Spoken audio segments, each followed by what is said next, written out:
বাজার করতে তো বেশ মজাই লাগে, কিন্তু সেই বাজার বাড়িতে এনে গোছাতেই তো পুরো সাজা। আজকে গেছিলাম মধ্যমগ্রাম হাটে, আর হাটের থেকে নিয়ে এসেছি অনেক সবজি আর মাছ। তো সবজিটা আগে পরেই ঢালবো, আগে ভাবলাম মাছগুলো পরিষ্কার করে ধুয়ে রেখে নিই, না হলে আবার নষ্ট হয়ে যাবে যে পরিমাণে গরম পড়েছে। তো এখানে নিয়ে এসেছি কাতলা মাছ আর চিংড়ি মাছ। চিংড়ি মাছটা ছাড়াতেই আমার একদম জীবন বেরিয়ে যাওয়ার মতো অবস্থা।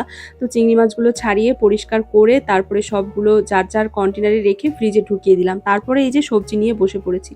সবজিগুলো বেশ ফ্রেশ আর খুব সুন্দর। হাটের সবজি তো, হাটে যারা বসে তারা একদম টাটকা জিনিসপত্র নিয়েই আসে। এখানে দেখো কত রকমের কত সবজি নিয়ে এসেছি। শরীরে যেহেতু রক্তটা খুবই কম, সেই জন্য কচু ঘেঁচু অনেক নিয়ে এসেছি। আসলে কচু ঘেঁচু আমরা খুব কম খাই। তো যাই হোক, ওখানে কচুর লতি, মৌসুম্বি লেবু, মানে অনেক রকমের অনেক কিছুই বাজার নিয়ে এসেছি। আর আমার তো বাজার করতে ভীষণ ভালো লাগে। তো সবজি বাজার, মাছ বাজার, যে কোনো বাজারই খুব ভালো লাগে। আর এখানে দেখো আলু পেঁয়াজ সব কিছু নিয়ে এসেছি। ভিডিওটা ভালো লাগলে অবশ্যই লাইক কমেন্ট শেয়ার করে দিও। ধন্যবাদ।